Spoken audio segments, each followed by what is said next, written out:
Hi everybody, this is Dr. Nigro with a student-requested Physics Fundamentals screencast. This one's going to look at motion graphs, particularly position or velocity motion graphs, and then the types of problems that we can work along with those graphs, utilizing information in those graphs. All right, so we're going to be talking about two different types of graphs as part of the screencast. A position graph, which is distance versus time, and then a velocity graph, which is velocity versus time. All right, let's start with our position versus time graph. We have a couple shape options when it comes to these graphs.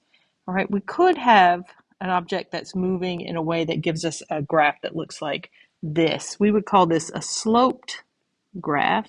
All right, and that slope tells me that I have constant velocity. All right, in other words, the distance the object moves every second is going to be the same. So we get a constant velocity here.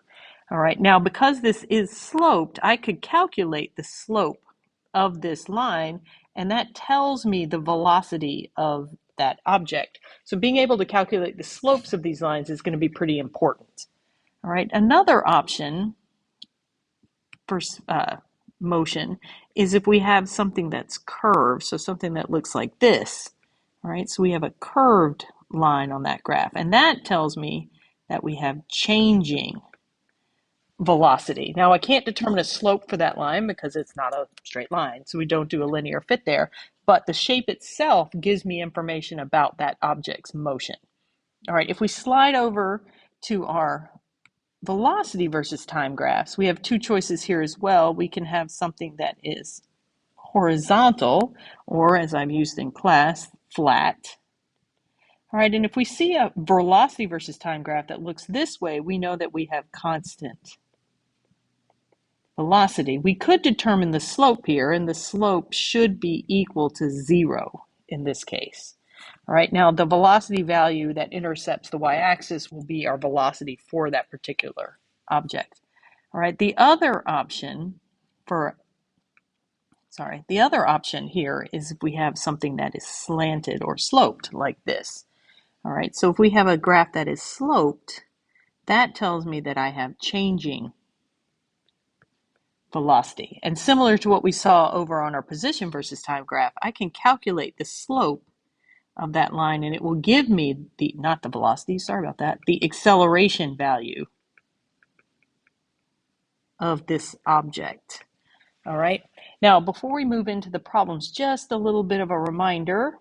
All right, if I want to calculate the slope of something, remember that that slope value is equal to the change in the y value divided by the change in the x. So you're going to need to pick out 2 points from the graph and subtract the 2 y values and then subtract the 2 x values.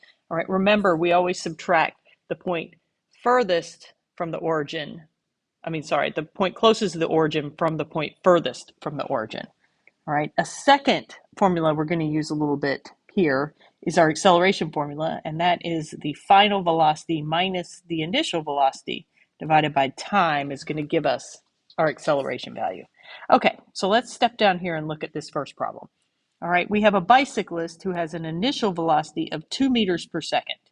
Over 12 seconds, the bicyclist speeds up to 8 meters per second. All right, so the first question is, well, then what is the acceleration of that bicyclist? All right, so I have a couple different variables. I have an initial velocity and a final velocity, and I have a time, and the question's asking me about acceleration. So I like to list my variables and then fill them in. All right, my initial velocity was 2 meters per second, and my final was 8 meters per second, and it took this biker 12 seconds to transition between those two velocity values. So acceleration is going to be equal to that final velocity minus the initial divided by time. So we plug everything in, 8 meters per second minus 2 meters per second divided by 12 seconds, and we should get a velocity value of about 0.5 meters per second squared. All right, so that is our acceleration value. All right, now it's positive. Our velocity values are positive, which makes sense because the object is speeding up. All right, so part B says, well, how many seconds did it take to reach a velocity of 6 meters per second? All right, so again, we have a v initial, a v final, an acceleration, and a time. All right, we're still using 2 meters per second for our initial, but this time our final velocity will be 6 meters per second. And we calculated that this object has an acceleration of 0.5 meters per second squared. And we'll be looking for time this time. All right, so I go into my acceleration formula, v final minus v initial over time. All right, now you can rearrange for time. I tend to just plug everything in and then solve for my unknown. So I put the 0.5 meters per second squared, and that's going to be equal to 6 meters per second minus 2 meters per second divided by my unknown time. All right, so I'm going to multiply time to both sides, and I end up with 0.5 meters per second squared times t, and that's going to be equal to 4 meters per second. Then I divide both sides by 0.5, and I end up with a time value of 8 seconds. So it's going to take the biker 8 seconds to reach 6 meters per second. All right. What was the biker's velocity after 5 seconds? So similar idea, except different variable will be unknown. So we'll have v initial, v final, acceleration, and time. All right. This time I'm going to keep 2 meters per second as my initial, and my unknown will be that final velocity. I know my 5.5 meters per second squared is my acceleration, and the problem tells me 5 seconds into the ride. All right, now to solve for v final, I like to use our other version of the acceleration formula, the rearranged version. V final is equal to v initial plus acceleration times time. So I plug in 2 meters per second plus 0.5 meters per second squared times 5 seconds. If I finish my calculations on my calculator, I'm going to find that I'll be moving at 4.5 meters per second, 5 seconds into my ride. All right. Now, for part D, it wants us to make a correct velocity versus time graph for this motion. All right. From this graph, how could you determine the acceleration? Okay. So let's see what we know. All right. We have an initial velocity of 2 meters per second over 12 seconds that then speeds up to 8 meters per second. So I'm going to put my velocity values in meters per second on my y-axis, my time values in seconds on my x. All right, I'm going to set everything at, this will be 2, 4, 6, 8, 10, 12 seconds. All right, sorry, my time's in the way there. All right, that'll fit my entire time frame that I'm working in. And let's see, I need to go to at least up to 8. So let's see, 2, 4, 6. Oh, perfect, 8. All right, so at time 0, I had initial velocity of 2. And then after 12 seconds, I was at 8. So here are my 2 data points. And then I just connect them with a line like this. And this is what your velocity versus time graph should look like for this particular motion. All right, now if we look, we have a nice sloped line. So that tells us changing velocity. And we know that the slope is going to be equal to our acceleration. All right, so how could you determine the I would calculate the slope of this line. All right, I would just pick 2 points on that line and I would calculate the slope. All right, so just as an example, it doesn't ask us to do this, but just so you can see it, I'm going to just choose 2 points. Let's take this point, and this looks like a good point. All right, so point 1, I've got 2 seconds and 3 meters per second, and then point 2, it looks like I have 10 seconds and 7 meters per second. All right, I'm going to move this. Hold on. Just so it's up out of the way a little bit. Oops, I left my T behind. Sorry about that, T. All right, so let's see. The slope is going to be equal to the change in the y versus the change in the x. All right, so in this case, I'm going to start with my 7 meters per second, the point furthest away, minus my 3 meters per second, the point closest to my origin, divided by 10 seconds minus 2 seconds. All right, so I end up with 4 meters per second divided by 8 seconds, which is 0.5 meters per second squared. All right, which is exactly what we found up in part A of our problem. So see, I can choose any 2 points once I've got my graph, and that slope value will tell me the acceleration of that object. All right. Okay, let's slide down to this next problem. All right, starting from rest, the car has a constant acceleration of 2 meters per second squared for 5 seconds. It then has a constant speed for the next 4 seconds, and then has a constant acceleration of negative 3 meters per second squared for the next 3 seconds. All right, after the first 5 seconds, what is the velocity of the car? All right, so we're going to need a v initial, a v final, an acceleration, and a time. All right, we start from rest, so we have an initial velocity of 0, and we accelerate at 2 meters per second squared for 5 seconds. All right, so we have everything we need. We use our v final formula is equal to velocity initial plus acceleration times time, and we'll plug in. So v final is unknown, v initial is 0, and then we have 2 meters per second squared times 5 seconds. All right, so our final velocity should be 10 meters per second. All right, what is the acceleration of the car while it has a constant velocity? All right, well, this is a trick question. All right, if your velocity is constant, then your acceleration is 0. All right, you have to have changing velocity to have acceleration. So if that velocity value is constant, then you cannot be accelerating. All right, what was the velocity of the car in the last 5 seconds? All right, so again, v initial, v final, acceleration, and time. All right, now our v initial this time is what speed the object was going after the end of our last segment, so 10 meters per second. All right, we're still going to be accelerating, but this time at a value of negative 3 meters per second squared, and we'll do that for 3 seconds. All right, so our formula is going to be the same. Final velocity equals initial velocity plus acceleration times time. Our values are just going to be a little different. So 10 meters per second for our initial velocity, negative 3 meters per second squared times 3 seconds, that would be a negative 9. So 10 plus negative 9, we should be going around 1 meter per second at the end of this segment. Okay? All right, make an appropriate velocity versus time graph for this motion. Okay, so we're going to be looking at different velocity values in different segments. So we'll have velocity here, meters per second, time in seconds. All right, I'm going to set this to 0. I don't have any, I'm not going, okay, yeah, I think that'll be good. All right, I'm going to keep this at every 2, 8, 10, and 12. All right, and then I think I'll go up, I'll do 5 and 10 here. That might be the easiest. All right, so at time 0, I have 0 velocity. And then at the end of 5 seconds, I'm moving at 10 meters per second. That's the information I got from part A of this problem. All right, so this is my first segment.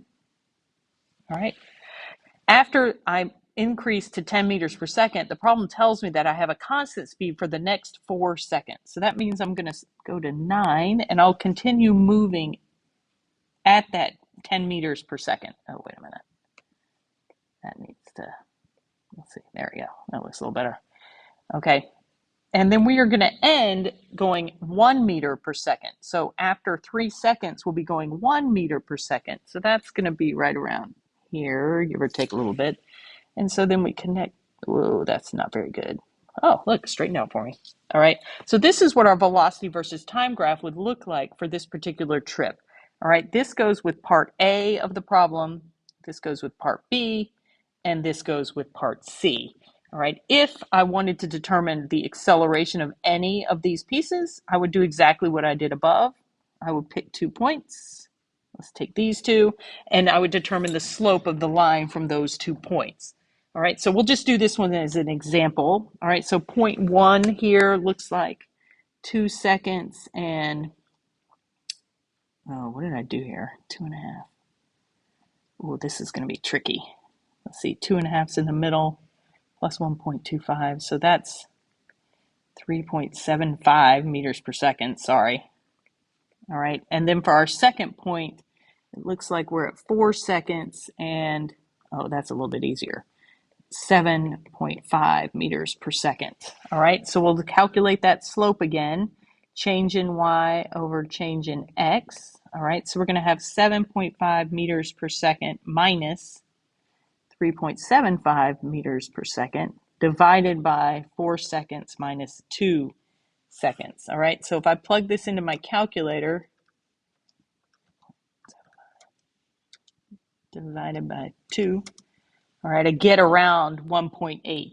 All right, so my slope here for this line is around 1.8 meters per second squared. Now, because I couldn't do this first point precisely, all right, that's why it's not exactly 2 like we would expect it to be, but it is in the ballpark, which is good.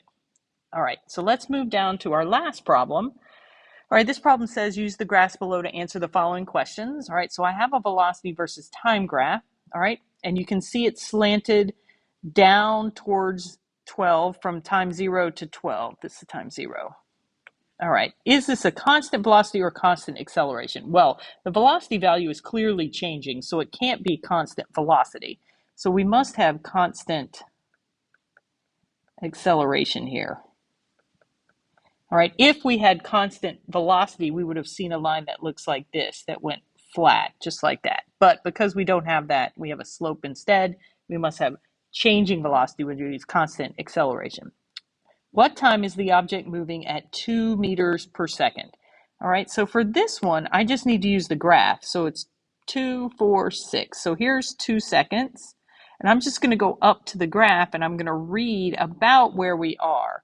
That looks like about 2.5 meters per second. Maybe you want to say 2.6, maybe you want to say 2.4, but we're in that general vicinity.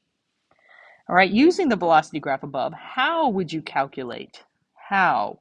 All right, so I would calculate the slope of the plot, all right, because that slope is going to equal my acceleration. All right, and then it says, well, what is that acceleration? So now I'm going to do it. All right, so I'm going to pick 2 points. I'll get my pink out. All right, so I'm going to go with this point and, well, I'll just do this point. All right, so point 1 is 2 seconds, and we said around 2.5 meters per second. Point 2 is going to be 8 seconds, and that looks like 1 meter per second. All right, and then to calculate that slope, as we said before, it's the change in y over the change in x. So in this case, we're going to have 2.5. Oh, nope, sorry. Point further away.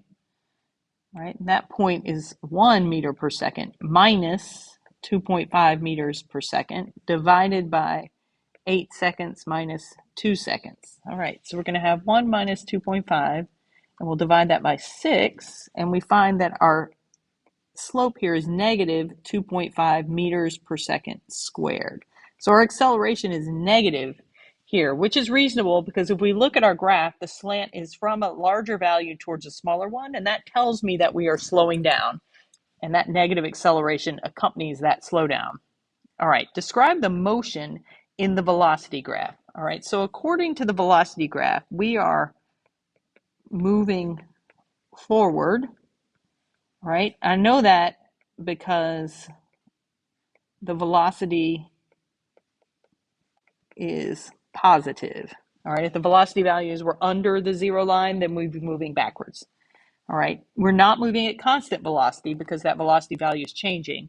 And because the numerical values are going from higher numbers to lower numbers, we are slowing down.